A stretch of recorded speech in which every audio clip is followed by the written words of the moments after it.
Parts of speech সম্পর্কে আমরা আজকে আলোচনা করব। আমরা learning English with Shaon sir বই থেকে আমি মোহাম্মদ জালালউদ্দিন শাওন এই ক্লাসটা করতেছি। আমাদের স্টুডেন্টরা যেন ভালোভাবে বুঝতে পারে, আমরা সহজভাবে আলোচনা করব, কারণ পার্টস অফ স্পিচ ইংরেজির খুবই গুরুত্বপূর্ণ একটা ভিত্তি। যারা এই পার্টস অফ স্পিচ ভালো করে বুঝবে তারা ইংরেজিতে পরবর্তী যে লেসনগুলো আসবে ওইখানেও তারা ভালো করবে। আমরা দেখতেছি আজকে এখানে আমরা প্রথমেই পার্টস অফ স্পিচ কি।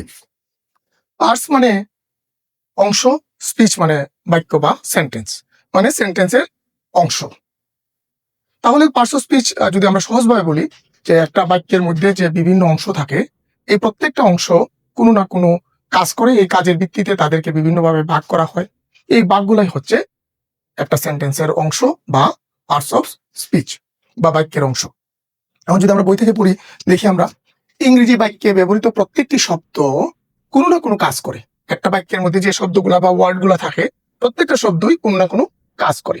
শব্দের কাজ বা ভূমিকা অনুযায়ী শব্দকে যে ভিন্ন ভিন্ন ভাগে ভাগ করা হয় তাকে পার্টস অফ স্পিচ বলে।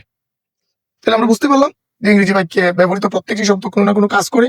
শব্দের কাজ বা ভূমিকা অনুযায়ী শব্দকে যে ভিন্ন ভিন্ন ভাগে ভাগ করা হয় তাকে পার্টস অফ স্পিচ বলে। আমরা এই শিখলাম পার্টস অফ স্পিচের সংজ্ঞা। একটা উদাহরণ দেখি, রহিম রিডস এ গুড বুক।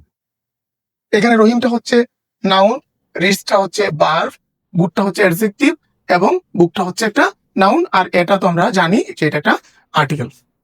এখন এই যে প্রত্যেকটা অংশ, এই অংশগুলোকে বলা হয় পার্টস অফ স্পিচ। এই যে এখন তাইলে আমরা জানতে হবে পার্টস অফ স্পিচ হচ্ছে 8 প্রকার। প্রথমে আছে নাউন, 2 নম্বরে আছে প্রোনাউন, 3 নম্বরে আছে অ্যাডজেক্টিভ, 4 নম্বরে ভার্ব, 5 নম্বরে অ্যাডভার্ব, 6 নম্বরে আছে প্রিপোজিশন, 7 নম্বরে কনজাংশন, 8 নম্বরে ইন্টারজেকশন। এখন আমরা দেখি যে আসলে একটু ভিতরে যাই। নাউন কি? যে কোনো নামকেই নাউন বলা হয়, যেমন রহিম, ঢাকা, বুক, অনেস্টি, এগুলো হচ্ছে নাউন। যখন বাক্যের মধ্যে এগুলো থাকবে এগুলো হচ্ছে নাউন। নাউনের পরিবর্তে যা কিছু বসে তাই হচ্ছে প্রোনাউন। যেমন রহিমের পরিবর্তে হি, সীমার পরিবর্তে শি, ঢাকার পরিবর্তে ইট, বা রহিম এবং করিমের পরিবর্তে দে। এই যে নাউনের পরিবর্তে এই যে ওয়ার্ডগুলা, এই ওয়ার্ডগুলাই হচ্ছে প্রোনাউন। অ্যাডজেক্টিভটা কি? নাউনের দোষ, গুণ, সংখ্যা, পরিমাণ, এগুলা যা প্রকাশ করে তাই হচ্ছে অ্যাডজেক্টিভ। যেমন গুড, বিউটিফুল, থ্রি, মাচ, এইগুলো হচ্ছে অ্যাডজেক্টিভ। ভার্ব কি? ক্রিয়া, যা বাক্যের মধ্যে কোনো কাজ বোঝাবে তাই হচ্ছে ভার্ব। যেমন ভার্বেরও প্রকারভেদ আছে, আমরা জানি, এটা ভার্ব যখন পড়বো আমরা তখন জানবো। Play, is, have, run, right, এগুলো হচ্ছে ভার্ব। অ্যাডভার্ব কি? ভার্বকে, অ্যাডজেক্টিভকে বা পুরো বাক্যটাকেই মডিফাই করে বা ভার্ব সম্পর্কে অতিরিক্ত তথ্য দেয় যে ওয়ার্ডগুলা, এই ওয়ার্ডগুলাই হচ্ছে কি? অ্যাডভার্ব। যেমন স্লোলি, ফাস্ট, ভেরি, টুমোরো, এগুলো হচ্ছে অ্যাডভার্ব। প্রিপোজিশন কি?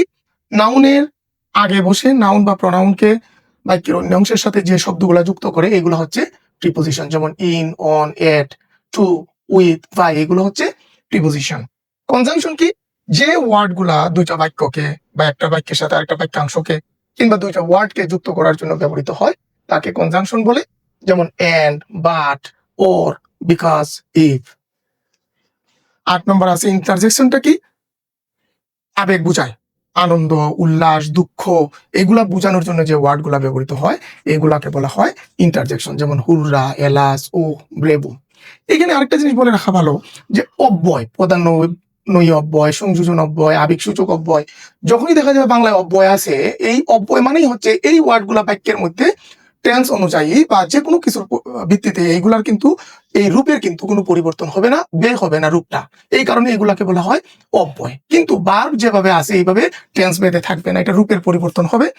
কিন্তু অব্যয় যেগুলোর মধ্যে আছে এইগুলা কি করবে না, কখনো তার রূপ পরিবর্তন করবে না। এই কারণে এগুলোকে বাংলায় এরকম অব্যয় নাম দেওয়া হচ্ছে।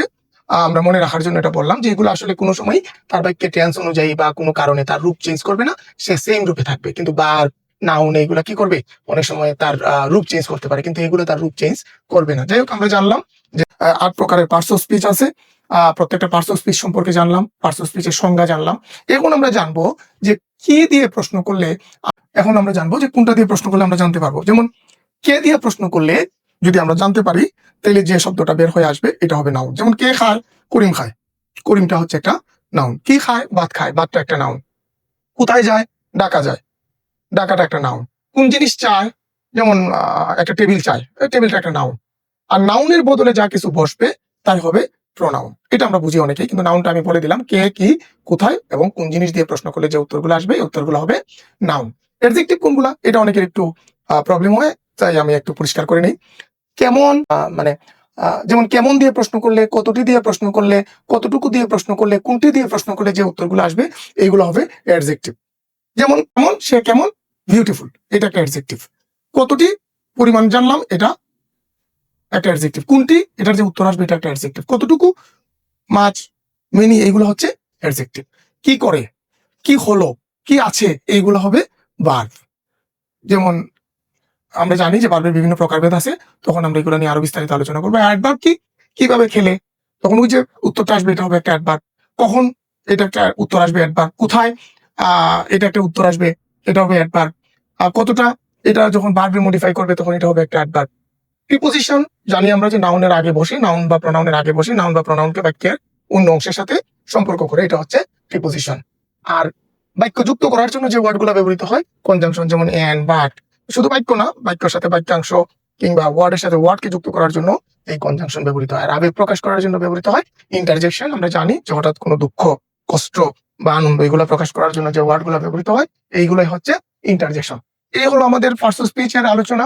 আমরা আজকের ক্লাসটাতে জানলাম যে পার্টস অফ স্পিচ কি, পার্টস অফ স্পিচ কত প্রকার ও কি কি, 8 প্রকার পার্টস অফ স্পিচ কি কি উদাহরণ জানলাম, এবং 8 প্রকার পার্টস অফ স্পিচ আমরা কিভাবে বের করব, কিভাবে একটা ওয়ার্ড কোন পার্টস অফ স্পিচে আছে, কোন ধরনের প্রশ্ন করলে আমরা জানতে পারবো, এইগুলো জানলাম। আমি মনে করি যে আমরা পার্টস অফ স্পিচের বেসিক যে ক্লাসটা আমরা আজকে শেষ করে নিলাম। পরবর্তীতে আমরা পার্টস অফ স্পিচের যে বিভিন্ন পার্টগুলো আছে, নাউন, প্রোনাউন, এগুলো নিয়ে আমরা ক্লাসগুলো করবো।